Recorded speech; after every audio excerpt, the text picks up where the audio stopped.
पूरब ओरिया बिल्ली वाले पसी भय मोहबिया और दुई नौसेना के अंतर में रहेगा तीन कदम मैदान सिपाही तो पर वाले तो पर आगे लगा और जहाँ पलीटा रंजक वाला चरखा चला पवन के साथ यार गोला निकाले काका करे तो सनमन गोली निकाले जाए रिव गोली पर से जैसे महान पिताजी हमारे स्वर्गीय राम शैबर सिंह जो रेलवे वर्कशॉप में फोरमैन रहे और साथ में संगीत के बहुत बड़े कलाकार हैं। उनकी दहाड़ तो हम भी नहीं पकड़ पाए। आपको जब ये प्रेरणा मिली कि आपको भी आधा गाना चाहिए तो घर में और भी लोग रहे होंगे, किसी और ने उसको अपनाया या केवल आपने? भगवा चौताल लोक कला तो बचपन से ही मैं पढ़ता था, तभी गाना सुनी। बिरहा की लाइव भी हमको बिरताई अच्छी लगती थी। पूरी तरह से आधा में आए तो कौन सा? हम जब आला गाए मंच पर आने आए थे तो 2 दिन बारात रुकती थी सर। दोपहरी में भी प्रोग्राम देना पड़ता था, दोनों रात में भी प्रोग्राम देना पड़ता था। यहाँ का जब मुकाबला आपका होता था जी तो अकेले ही होता था या 2 कलाकार?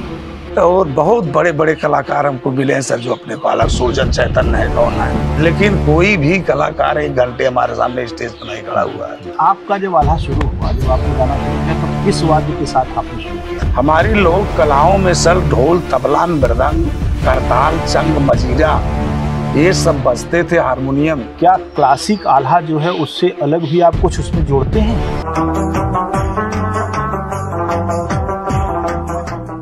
विधा के रूप में बिरहा का पूर्वज जिन विधाओं को कहा जाता है उनमें लोरकी और आल्हा ऐसी विधाएं हैं जो बिरहा का बाद में चल के आधार बनी। खास तौर से लोरकी बिरहा की लय को तय करने वाली एक बड़ी आधार भूमि बनी और बाद में जब बिरहा परवान चढ़ा और उसमें आलखंड का जब समावेश हुआ तो ऐसे लगा जैसे बिरहा आसमान छूने लगा है। लोरिकी और आल्हा भारत के, खासतौर से उत्तर भारत के महान नायकों की गाथाएं हैं जिनके बारे में इतिहास में बहुत सुसंगत लेखन नहीं मिलता है, लेकिन गाथाओं ने इनको इतना अमर कर दिया है कि अब वह जन की चीज़ बनी है और उनकी जो प्रतिष्ठा जन के बीच में है वो कभी खत्म नहीं होगी। लोरकी किसने रची होगी उसके कवि का पता नहीं चलता। जब श्याम मनोहर पांडे इटली से आए और उन्होंने शिवनाथ यादव नामक बैलगाड़ी चलाने वाले व्यक्ति जो बलिया के निवासी थे उनके बैलगाड़ी के पीछे पीछे जाकर उनसे लोरकी रिकॉर्ड की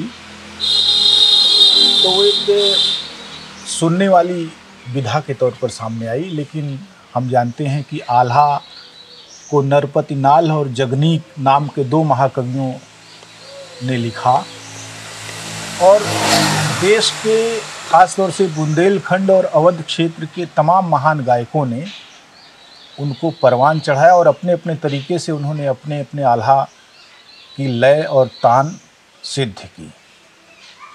हम पूर्वी अवध के इलाके में आज हैं। पूर्वी अवध के 3 बड़े और महान अल्हैतों का नाम मुझे याद आ रहा है।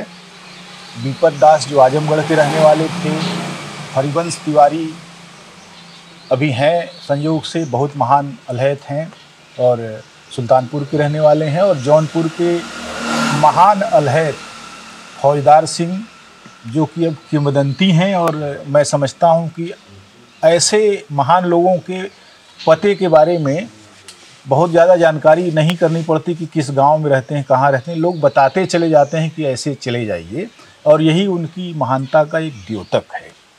मैं समझता हूं कि एक फिल्मी गाने में कहा गया था कि हमने सनम को खत लिखा और खत पहुंचा नहीं क्योंकि उस नाम की कोई गली नहीं थी। लेकिन आल्हा और बिरहा और चनैनी गाने वाले ऐसे सनम हैं जिनका पता कोई भी डाकिया कहीं से भी लगा सकता है। आज हम फौजदार सिंह जी के आश्रम पर हैं। उनकी ज़िंदगी आल्हा को समर्पित रही है। वे और आल्हा एक दूसरे के पूरक हो चुके हैं, वे किंवदंती हैं। और उन्होंने जो आश्रम बनाया है वो भी आल्हा को समर्पित है। उनके इष्ट देव यहाँ विराजते हैं और इष्ट देव के साथ उनके मित्र भी यहाँ आते जाते रहते हैं। तो आज हम उनसे उनकी जीवन यात्रा के बारे में बात करेंगे। और ख़ास बात यह है कि जैसे पूरे देश में जाकर जिस तरीके से उन्होंने आल्हा की अलख जगाई और आल्हा को अपने तरीके से गाया, उसकी एक बड़ी जर्नी है। उस जर्नी को हम आज याद करेंगे, उनके मुखारबिंद से सुनेंगे कि कैसे वो कहाँ गए और क्या क्या उपलब्धियाँ रहीं। फौजदार जी नमस्कार। नमस्कार सर। सबसे पहले तो ये आश्चर्य ही होता है कि आप जो है आल्हा में आए और आल्हा को आपने एक बड़ी ऊंचाई दी। जी सर। तो आपका गांव यही है ना? बस ये हमारा गांव ही है। अच्छा। दशहरा कला। जी। तो यहाँ कब जन्म हुआ था आपका? सर आधार कार्ड से 1963 लागू है। अच्छा। और जब हम लोग नाम लिखाते थे तो इसे अंदाज बस लिखा दिया जाता। 1 जुलाई होती थी, 1 जनवरी होती थी, ऐसे ही जो जी सर। जी हाँ। तो मान लीजिए कि 1963 की कोई तारीख रही होगी। बहुत अच्छी बात है। तो आपके पिताजी वगैरह क्या करते थे, क्या नाम? पिताजी हमारे स्वर्गीय रामचैबर सिंह जी, जो रेलवे वर्कशॉप में फोरमैन रहे। अच्छा। और साथ में संगीत के बहुत बड़े कलाकार रहे। अच्छा। शास्त्रीय संगीत और साथ साथ आल्हा के जोरदार कलाकार रहे। अच्छा। तो उनकी हाँ, उनकी दहाड़ तो हम भी नहीं पकड़ पाए। हाँ। तो अभी कब तक रहे दुनिया में? वो 2005 तक रहे। हाँ। आपको जब ये प्रेरणा मिली कि आपको भी आल्हा गाना चाहिए, तो घर में और भी लोग रहे होंगे, किसी और ने इसको अपनाया या केवल आपने? नहीं, हमारे छोटे भाई, जब हमको सहारा देने वाला नहीं मिला कोई जी, हाँ, देखा कि एक सहारा चाहिए हमारे साथ जो जीवन भर चलता रहे, मैं इसको लेके आगे बढ़ूँ। हमारे छोटे भाई ने हमारा हाथ पकड़ा, हम कुछ नहीं करेंगे, आप आगे बढ़िए, मैं आपको सहारा दूंगा। तो उनको ढोलक बजाना भी सिखाया, उनको गाना भी सिखाया और साथ साथ उनको देख करके कुछ लोग और तब आगे बढ़े जी कि नहीं, इनका साथ निभाया जाए और कुछ आगे तक जाएंगे। तो पढ़ाई लिखाई आपने कहाँ तक पूरी? पढ़ाई इंटरमीडिएट। अच्छा। उसके बाद फिर आप? उसके बाद तो सर हम स्पोर्ट्समैन बहुत तगड़े रहे। अच्छा। हाँ, आपका डील डोल देख के लगता है। तो वॉलीबॉल, कबड्डी, क्रिकेट ऐसा खेल, लॉन्ग जंप, तो स्पोर्ट में कुछ आनंद लेते रहे। लेकिन साथ साथ जब इसकी ज़रूरत पड़ी सर, जी, छोटी मोटी नौकरी 2-1 किया मैं, लेकिन ध्यान हमेशा संगीत में, क्योंकि बचपन से हमारे घर में हर बाजे उपलब्ध, हर बाजे को बजाने वाले उपलब्ध जी। तो उसमें आते थे तो घुल मिल जाते थे। धीरे धीरे करके बस संगीत की तरफ लय बढ़ा। तो फगुआ, चौताल, लोक कला तो बचपन से ही मैं पढ़ता था, तभी गाना सुन गया। और साथ साथ में नई धुन की संगीत से जो फिल्में आती थी, तो उस फिल्म की गीत को डबल अपनी लैंग्वेज में बना देना, ये मेरी महानता थी। और बना करके उसको जब पेश करते थे तो अच्छा कुछ न कुछ पुरस्कार मिलता था। यहाँ एक समय में बिरहा की लोकप्रियता चरम पर थी। जौनपुर में बड़े बड़े धुरंधर गायक हुआ करते थे। कभी आपका बिरहा की तरफ जाने का? बिरहा में सर हमारे एरिया में एक रामफेर यादव रहे, ये हमारे खलीफा लोग जानते हैं। मैं उनके साथ 7-8 प्रोग्राम दिया। अच्छा। और अच्छा लगता था वो बिरहा की लय भी हमको बिरताई अच्छी लगती थी। उसके बाद एक रूड़ी नाम खलीफा थे, मैं उनकी हारमोनियम बजा उनके बिरहा में कई बार बिरहा सुन लेता तो मैं यहाँ से पैदल देवसरा तक गया हूँ हीरा बुल्लू का बिरहा सुनने। बहुत अच्छा जी। तो ये हम लोगों को लगाव था। ये संगीतें हमारे संस्कार, हमारी संस्कृति, हमारी पहचान जो बुझती जा रही थी इसको जगाती थी और जोत जलाती थी। तो हम लोग खींचे चले जाते थे। आज ये हमारी गांव की जो छोटी छोटी संगीतें गांव को जगजगाती रहती थी, ये इसको हमारा ये डीजे है, ऑर्केस्ट्रा है, पियानो है, धूम धड़ाम है, ये सब दबा रहे हैं। इनके आगे ये हमारी छोटी छोटी संगीतें दब रही सर। पहले सामाजिकता कुछ ज़्यादा थी। आज ही सवेरे मैं अपने गांव की नदी को याद कर रहा था कि जब नदी में पानी होता था तो बहुत सारे लोग दोनों ही किनारों के घाटों पर सामूहिक रूप से नहाते थे। सवेरे वो एक दूसरे का हालचाल पूछते थे, बातें होती थी, कौन मरा, कौन जरा, कौन क्या हुआ, किसकी नौकरी लगी, कौन निकाला गया, ये सब बातें होती थी। महिलाओं का ठठ जो है अपने कपड़े लेकर खांची भर जो है नदी किनारे आता था और वो लगभग आधा पहर उसमें लगाती थी, तो उनकी सामाजिकता थी। लेकिन अब कोई नदी ऐसी नहीं रह गई कि वहाँ कोई आए, तो सामाजिकता ख़त्म हो गई, समाप्त हो गई। ये पूरा इलाका, कहते हैं कि जौनपुर का ऐसा कोई घर नहीं होगा जहाँ से कोई आदमी बम्बई न गया हो। अवश्य पलायन का एक केंद्र मान के चलिए कि जौनपुर हो गया। पलायन का इस अर्थ में कह रहा हूँ कि जौनपुर में खेती बाड़ी भी ठीक ठाक है, तमाम सारी चीज़ें हैं, आर्थिक समृद्धि कोई कम नहीं है। जी सर। लेकिन लोग यहाँ से गए तो सामाजिकता खत्म हुई। चीज़ें राजनीति के नए रूप ने और ज़्यादा लोगों को बांट दिए सर। तमाम सारी चीज़ें अलग अलग होती थी। जो एक भाईचारा होता था, जो एक स्नेह होता था, प्रेम होता था, वो ख़त्म हो गया धीरे धीरे। ख़त्म क्या हो गया वो है, लेकिन बहुत कम रह गया। तो इसका असर पड़ा उस पर। तो आप पूरी तरह से आल्हा में आए तो कौन सा समय था? वो समय था सर, उस समय नौटंकी भी चल रही थी, बिरहा भी चल रहा था, आला भी चल रहा था, कव्वाल भी चल रहा था, और तबले पर नर्तकी जो नाचती थी। उस समय हम जब आला गाए मंच पर आने आए थे तो 2 दिन बारात रुकती थी सर। दोपहरी में भी प्रोग्राम देना पड़ता था, दोनों रात में भी प्रोग्राम देना पड़ता था। तो वो नज़ारा वो जब चला तो ऐसा लगा कि अब हम ऊंचाइयों तक जाएंगे। लेकिन धीरे धीरे 2 दिन से 1.5 दिन हो गया सर, 1.5 दिन से 1 दिन हो गया, 1 दिन से सर अब 1-2 घंटा हो गया। हाँ, 80-85 तक ये दौर बड़ा अच्छा रहा। 80-85 क्या सर, 90 तक तब मने बारातें रुकती थी, बरहार होता था जी सर। और उसमें बहुत सारी कलाएं, मल्ल कीर्तनी कलाएं, जोड़ी गदा और कलैया, सब जो है अद्भुत कलाएं थी। और वो बड़े ऐसी प्रतियोगिताएं होती थी कि गांव में कौन है या किसी 10-20-50 गाँव में कौन है उसको बुलवाया जाता था, क्योंकि लड़की वाला सोचता था ये हमारे दरवाजे की इज्जत का सवाल है, और लड़के वाले भी सोचते थे कि आज हम इनको हरा कर जाएंगे। और उसमें 2 मने तरह तरह के कलाकार आते थे, प्रतियोगिता सर होती थी। हाँ, जैसे बिरहा के मुकाबले में 2 कलाकार जी प्राय रहते हैं। हाँ, आल्हा का जब मुकाबला आपका होता था जी तो अकेले ही होता था या 2 कलाकार? नहीं सर, 10 कलाकार, 20 कलाकार, 15 कलाकार। अच्छा, ऐसे आल्हा की दंगल जब होती थी, आल्हा की दंगल, तो पहली दंगल तो हम हंडौर जब प्रतापगढ़ जनपद में है लगा था दंगल, मैं उसमें पहुंचा। तो रायबरेली और महोबा, सुल्तानपुर, जौनपुर, तमाम क्षेत्र जिले के कलाकार आए। धुरंधर जो थे, जो दंगल अटेंड करते थे। मैं पहली बार दंगल में गया था। हमारे बगल के एक प्रधान थे उस समय, नरेंद्र चौबे जी, वही लेके गए, तो उनकी रिश्तेदारी थी। लेकिन जब मैं मंच पे आया सर, ये समझ लीजिए पहले तो मैं हाथ जोड़ता रहा कि सबको एक बार राउंड लगा दो तब हमको मंच बुलाओ। लेकिन राउंड बीच ही तक गया, पब्लिक चिल्लाने लगी कि जो पहली बार आया उसको एक बार निकालो। जब मैं मंच पे आ गया सर, तो सिर्फ वही राइफल और बंदूक की आवाजें धड़ाम धड़ाम होती थी और पैसे मिल रहे थे। तो शाम तक किसी कलाकार को फिर दोबारा मंच नहीं दिया गया। अब रात में दिया गया हो तो हम चले आए, तो अलग बात। वो समय वेग का भी था, आपको भी लगता था कि घंटों मंच पर रहा जा सकता है? हाँ, 2-4 घंटे सर।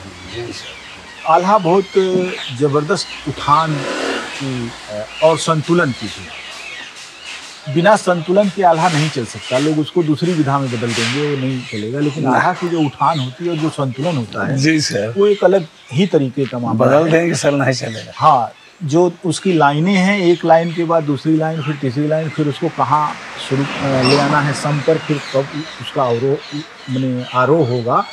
तो ये तमाम सारी चीज़ें थी जिसको मैं समझता हूँ कि ये आल्हा गाने वालों के सामने एक चुनौती थी। जब आप गाने लगे प्रोफेशनली तो मुकाबले बहुत सारे हुए होंगे। तो ऐसा कौन आल्हा गाने वाला था जिसके आल्हा गाने से आप बहुत प्रभावित हुए और थोड़ा आपको लगा कि नहीं ये मुकाबले का आदमी है? ऐसा नहीं मिला कोई सर। ऐसा नहीं मिला? एक लल्लू वाजपेयी थे। लल्लू वाजपेयी कानपुर वाले, वो हमको मिले, लेकिन 15 मिनट से ज़्यादा उनको स्टेज पर नहीं रोका गया सर। लल्लू वाजपेयी का बंश गोपाल यादव मिले महोबा में, वो बहुत नामी गाए। उनको 20 मिनट पब्लिक कहा अब ईटा चल जाए, इनको हटा दो, वो जब तक गाएं वही गाएं।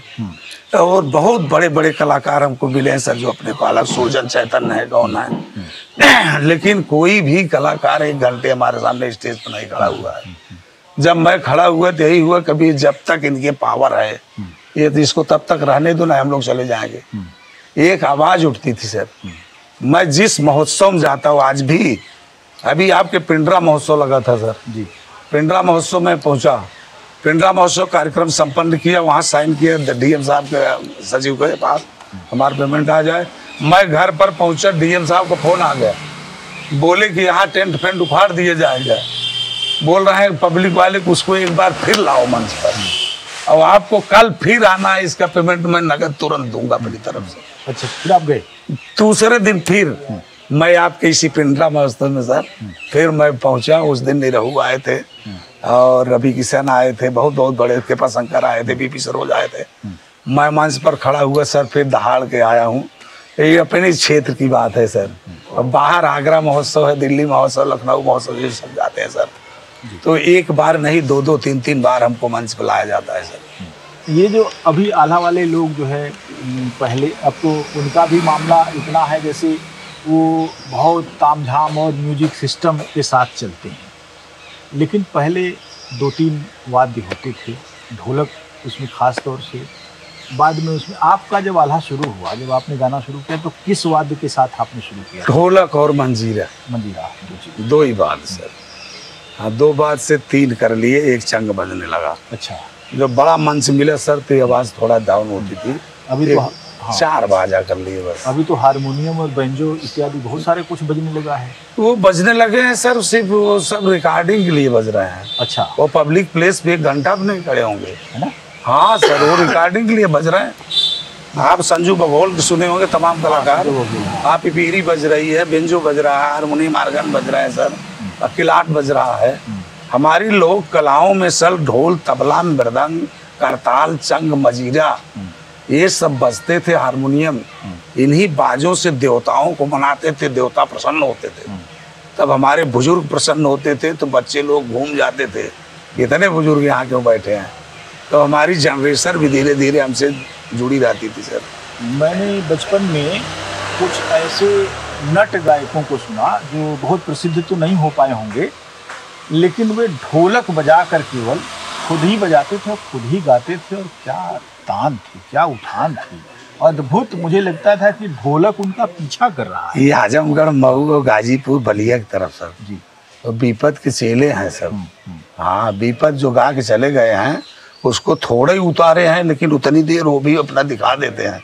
बीपत से कभी आपका संपर्क हुआ? बहुत बार। अच्छा, हाँ, कहाँ मुलाकात? मुलाकात सर अयोध्या जिले में हुई है सर, अम्बेडकर नगर में हुई है सर, इधर आपकी हुई है सर भदोही की तरफ। हाँ, बीपत जी के गायन में खास चीज क्या थी जो आप? बीपत जी गायन में क्या थी सर, उनका स्वर और उनकी जो शब्दावली थी, हाँ, और कहने का जो उठान का तरीका था, वो पहले ही टॉपिक में पब्लिक को अपनी तरफ घुमा देते थे और लास्ट तक उसी पर रोके रहते थे। ये उनकी बहुत बड़ी खासियत थी।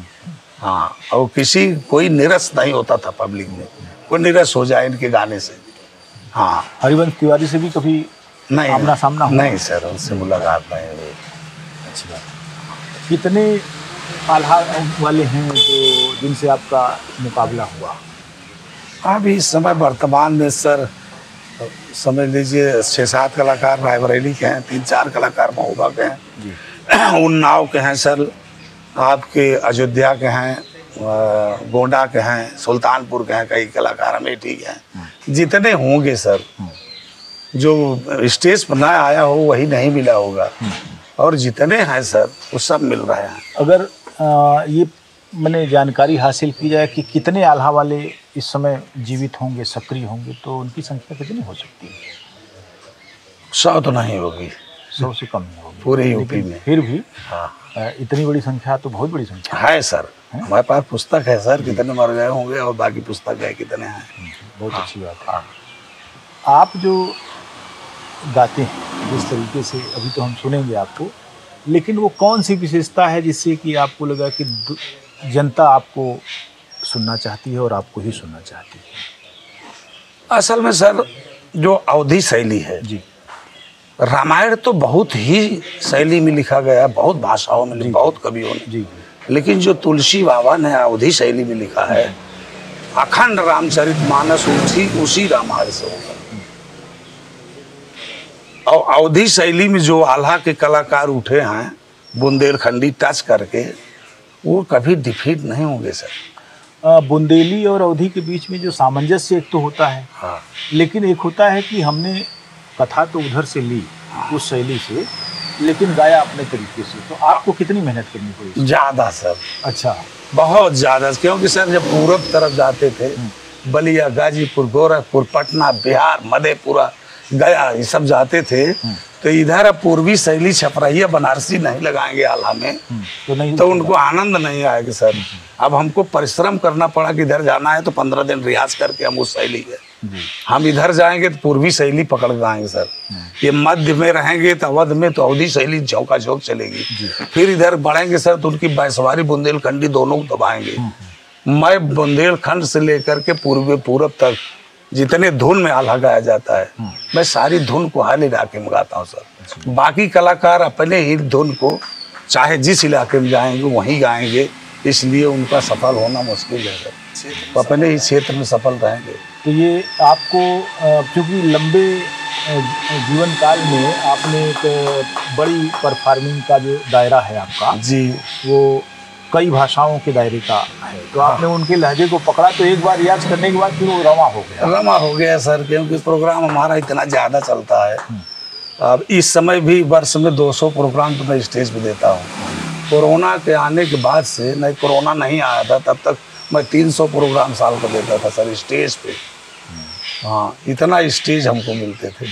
हाँ, क्या क्लासिक आल्हा जो है उससे अलग भी आप कुछ उसमें जोड़ते हैं? हाँ सर, जैसे हम सनातन की रक्षा कैसे होगी, देश की रक्षा कैसे होगी, देश की सेना हमारे देश की गौरव गाथा लिखने के लिए 24 आवर्स कैसे सर्दी गर्मी जाड़ा बरसात में खड़ी है, उनको बढ़ावा देने के लिए हमारे तिरंगे की आन बान शान पहचान हमारे पूर्वजों के राणा प्रताप, वीर लोरी, आल्हा उदल, पृथ्वीराज चौहान, इनकी गाथाओं को जिंदा करने के लिए और भी हम इसमें आल्हा धुन में लगाता हूँ। जैसे आल्हा उदल को वैसे ही अपनी इस लैंग्वेज से इस सब गाथाओं को मैं पेश करता हूँ सर। जैसे आल्हा के जो चरित्र हैं, जैसे आल्हा, उदल, डेभा तिवारी, हाँ, और तमाम दूसरे वीर माहिल और दूसरे लोग जो है, तो उनमें से किसका चरित्र सबसे ज़्यादा आपको अपने जैसा लगता है, जिसको आप बिल्कुल अलग तरीके से गाते हैं?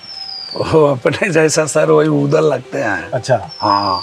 उदल में क्या खास बात आपको लगती है? उदल में खास बात ये थी सर, जैसे महाभारत में कृष्ण के लिए कुछ खास बात थी, चाहे जितने वीर रहे हों, वैसे आल्हा खंड में वो आल्हा के कृष्ण थे, उनका रोल वैसे ही था। उदल काफ़ी उपेक्षित भी हुए और उन्होंने सारी लड़ाइयों में साथ दिया, और उदल का चरित्र बिल्कुल हाशिए का चरित्र है, हाशिए पर है सर।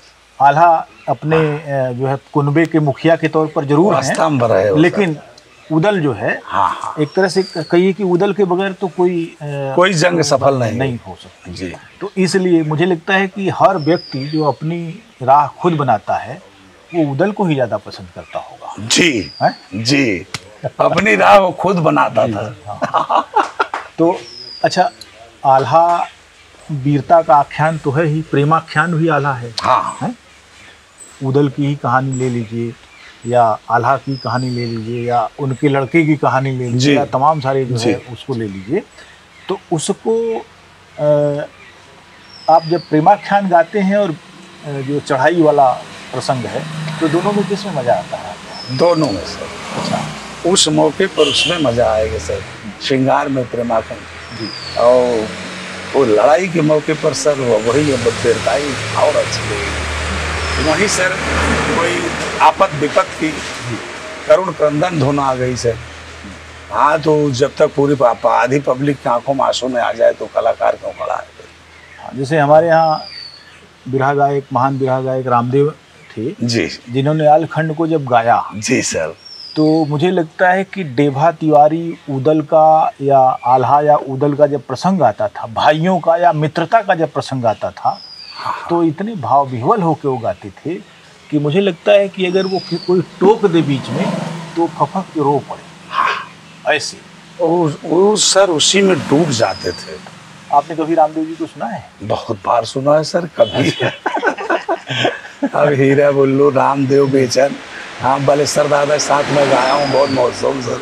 हाँ हाँ। तो रामदेव जी का कौन सा, मैंने जैसे उन्होंने तो बहुत ज़्यादा चनवा उधार से लेके ये वो इंदल हरन में लगाते थे सर, वो बहुत मजा आते थे। उन्होंने बिरहा में पहपट की शुरुआत की, पहपट धुन, लेकिन आल्हा को भी एक अलग ऊंचाई दी उन्होंने। हाँ लाई दिया उन्होंने, जोरदार लाई दिया सर। हाँ। तो कभी आपसे बातचीत हुई नहीं, उनसे नहीं, मुलाकात नहीं हुई, उनसे देखा आपने? हाँ देखा था जी। ये जो समय बदल रहा है, आमतौर पर बिरहियों से ये प्रश्न होता है, बिरहा चूँकि एक स्वतंत्र विधा है, वो किसी एक लोकाख्यान को लेकर नहीं आगे बढ़ी, समकालीनता उसमें ज़्यादा है जी। उसमें बहुत सारे कांड गाए गए, बहुत सारे प्रसंग गाए गए और अनेकों कहानियां हैं। लगभग मेरा ख्याल है मेरे पास ही 3000 से ज़्यादा बिरहे सुरक्षित हैं फिलहाल। हाँ। तो वो विभिन्न तरीके के बिरहे हैं। तो आल्हा और बिरहा का जो मामला है पूरा,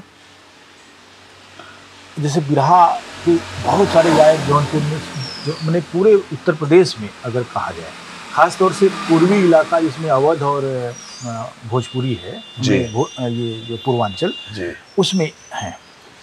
कभी ऐसा लगा आपको कि आल्हा में जो समकालीनता का बोध है, खास तौर से आपने कहा जवानों का सवाल हम उठाते हैं, उसमें जोड़ते हैं, किसानों का भी सवाल आपने जोड़ा? जी सर।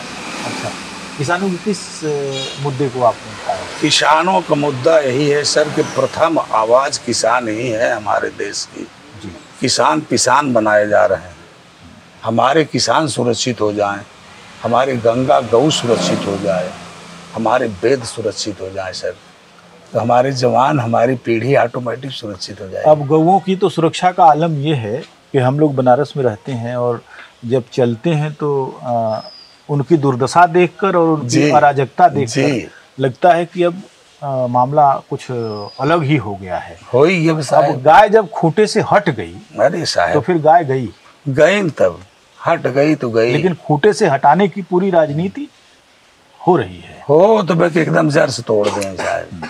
तो ये जो कृषि व्यवस्था है हमारी, ये नर्सरी थी गाय सर।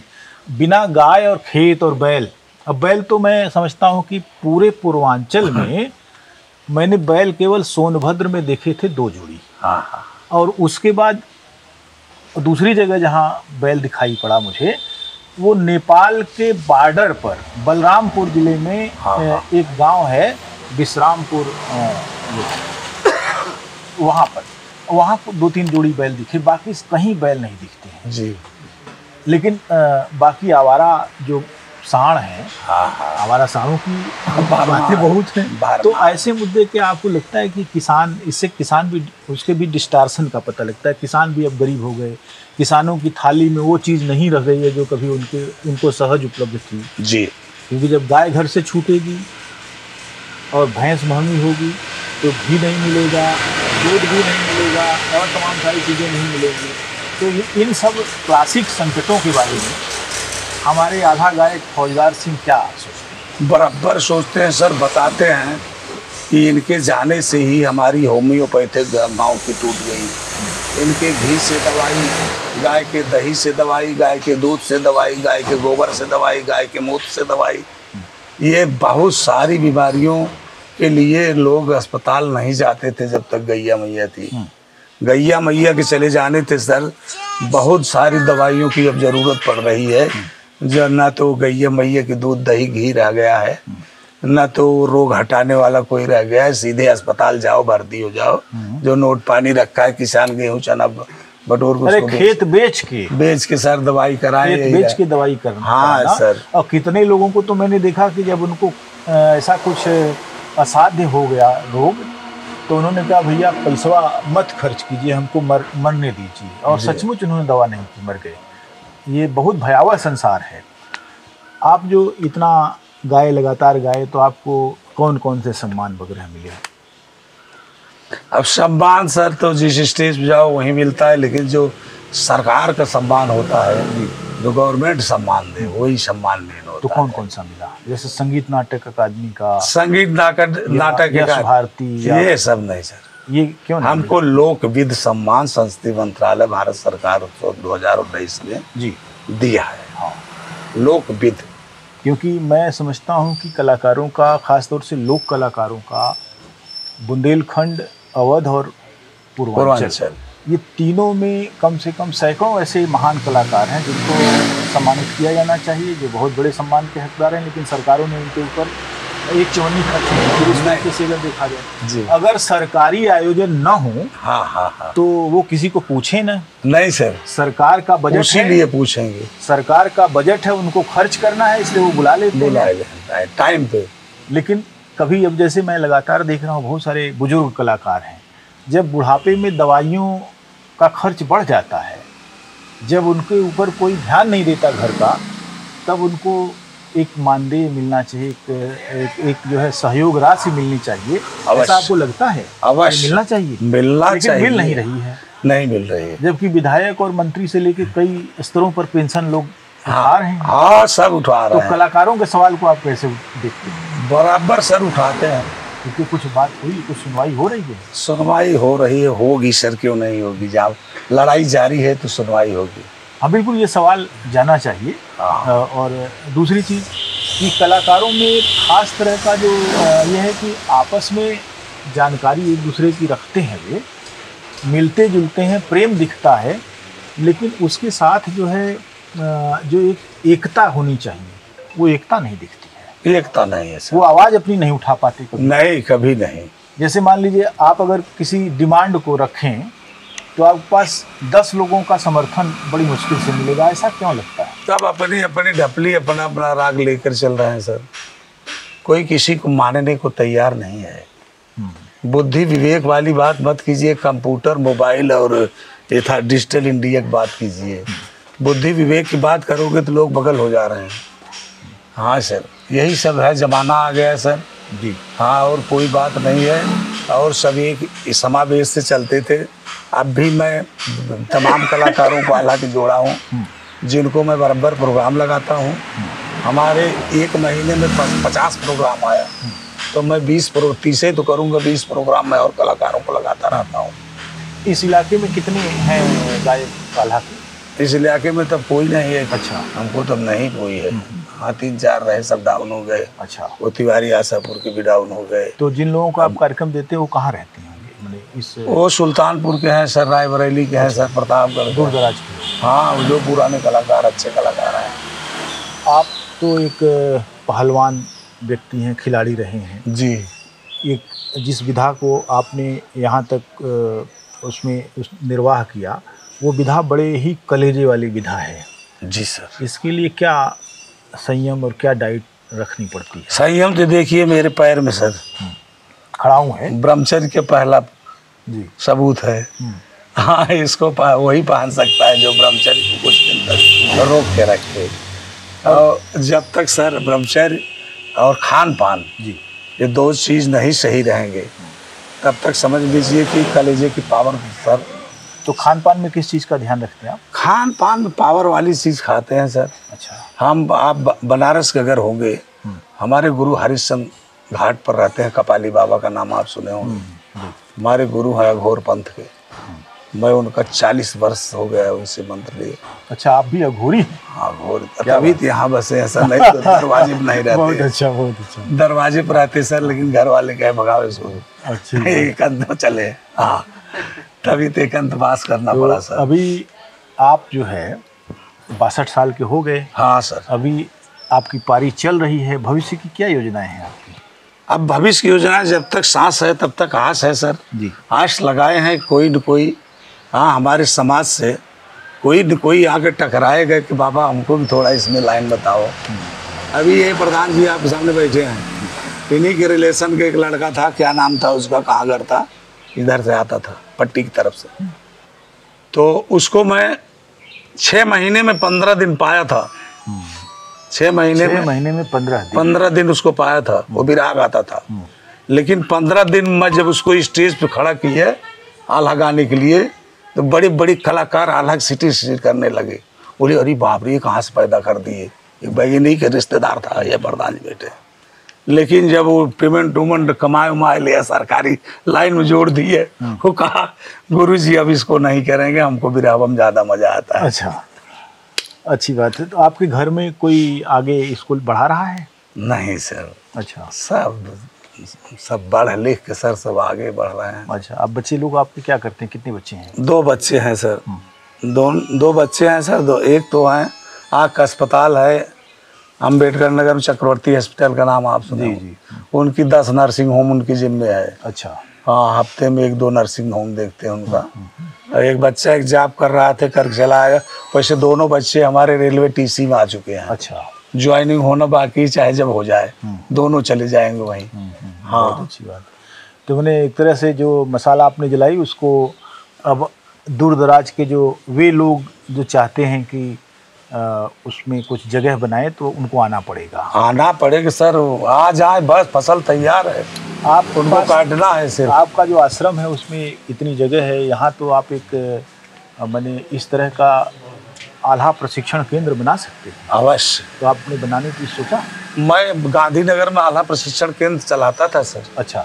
यह प्रधान जी के गांव के 5 लड़कियों को मैं तैयार किया था। 5 लड़कियां, वही ढोल बजाना, वही मजीरा बजाना, वही तलवार चलाना, लड़कियां ही। जिस समय मैं उनको पेश किया संस्कृति विभाग के मंच पे, मालिनी अवस्थी जी उठ के खड़ी हो गई, बोली अरे ये करिश्मा कहाँ से आ गया। सब बोले फौजदार लेके आए हैं आला सम्राट जोधपुर वाले। मैं चलाता था सर, सिखाता था। लेकिन जब एक टोली निकली सर, दूसरी टोली बोली बोलना शुरू किया, तीसरी टोली का आप जाबे नहीं करेंगे। हाँ, अब तो लड़कियों के लिए अभी बहुत इस तरह से कहिए कि इस विधा में बहुत उनके लिए आसान राह नहीं। लड़कियां अगर आ जाएं सर तो उनके लिए राह तो आसान नहीं है, लेकिन जब राह पकड़ लेंगी तो उनको रोकना भी आसान नहीं है, क्योंकि इस विधा में हमारी अवधि शैली में कोई लड़की अभी तक नहीं गाई है। हाँ, तो मुझे लगता है ये आपका दायित्व है कि ऐसी कुछ लड़कियां जो है खोज रहे हैं सर हम तो। हाँ अवश्य सर, लड़के लड़कियां कोई भी आ जाए उनको आगे बढ़ा देंगे। मेरी बहुत हार्दिक शुभकामनाएं हैं आपके पूरे जीवन और आपकी गायकी के लिए, और आपने समय दिया, बहुत धन्यवाद आपको। ठीक सर, नमस्कार सर। कहा कि तू दुर्गा बन के आइलू, तोहरे बल तीर चलावत भाला। अरे माई सरस्वती तोहरी कृपा कविता बन जाला।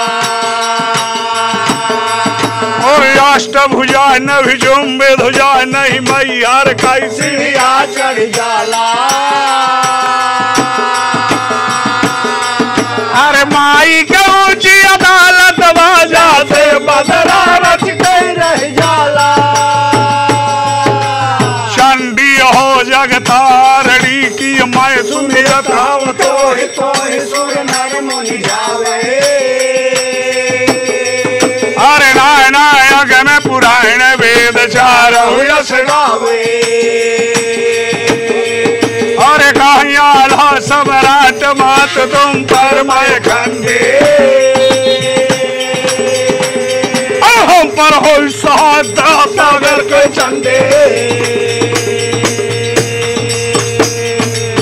कहा कि सुमिरन कई की नारायण का, बजरंग बली का नाम। अरे ध्यान लगाई कि माई शारद का गुरुवार के चरण मनाए। अरे ये क्या राज भाई नसीह कर भाई, सुनार भाई हमारे। अरे लगा महीना है सावन का, तो घर हो तेज त्योहारे। अरे सब कई बीतिए मंगल गावत ले भाई बिरन गाना। ये तीज का जरिया का मेला भारी पर्व हिंदुआन का। और चढ़ा पिथावर 7 लाख से होई के खुरासान गुजरा। और नारगा दे के खरा पिथावर नगर महोबा के मैदान और खाले खाले झंडा गड़ गए ऊंचे ऊंचे लाल निशान और समय दिल्ली समय होगा समय चला मसूदाबाद और रूबरू चढ़ा खाबा काला पानी पंतया और जयपुर चौथ विजयपुर लेके छोटे बड़ी दुना गुजरात और खीरा सागर मदन ताल पे पहुंची ढोल पिता अरे यावर बहरिया ढोलन लागत होइला नवा नवा व्यवहार और पूरब ओरिया दिल्ली वाले पश्चिम भय महोबिया और दुई नौसेना के अंतर में रहेगा तीन कदम मैदान और जुगे सिपाही तो पर वाले तो पर आगे ढोल लगा और जहाँ पलीता रंजक बहला चरखा चला पवन के साथ यार गोला निकाले काका करे तो पकाई मार और सनमन गोली निकाले बार निकल जाए भाई और रिव गोली परसाई जैसे महान रख जाएगा और चार घड़ी भाई गोला परसा तो पे लाल बरन हो जा बंद लड़ाई भाई तो पर गए दूसरे पार भाई तैयार परत पे पैदल फिर गए दो परग भेड़े सवार और तीन पे हाथी फिर गए छोटे पर्वत पे अनुमान और लगा चटका उदाहरण का बर्छी चलाई बरम्बरिया और हौदा के संग हौदा फिर गए ऊपर पेश कर दिखाई मार और यमान पड़ा हुआ न पहचाने से मार मार चला कि ले लो जाए न पावे मारो सर पार हो जा और भूगम मारे कच्चू मारे उत्तर मारे दक्षिण मारे नीचे मारे अगल से मारे बगल से मारे देगा यो तलवार से मारे भाला मारे बाकी मारे फरसा यो अनुदान से मारे ये को मार मारे बड़े नैया मोहबा वाले हार गई तलवार अयौरी और याहू डरावे सो करे खरिया और मरा यनारिर का भाला से बेला यड़े करे जे जा और जो नरेश का मर मरने का कैसे ढाल दे छनगाय मारे पगली करे सरे वा गर्दन गिरे खेत माजा ये कई मुका ये का मारे पूरा दिल में लगा कंची घमस्ते दोहरौली लगता लंबा भेल तुहार धराई खड़बड़ी दोई नरेश का से जैसे भेल में चरका और धाक कलैया जी कायन का लगे छिड़ाए जा ये तो पवारा है वीरन का जो कोई देश सुना मल्ला और वीर पवारा के सुरमे में हो बार तोड़ हो जा विधान टूट गया सन्यासी का जोगी जोग बंद हो जा जरा तपस्या खंडित हो जाए बैठे दूरबीन हो जा पूर सिपाही जवान हो गए चौका जाए तारा और चाहे लोहावन बनवाली का आवाज हो चले तलवार बढ़िया चौके साथे तारा वो करे तलवार घट देगा बोलाई तलवार और भले सिपाही दहली पाले पर फेंक हथियार की बड़े लड़ैया मोहबा वाले जैसे हार गए तलवार और ये गिरा का पाजा फैला जंगे बिगुला गया रात धुना पता का चंदे लखा दी का दम गिराया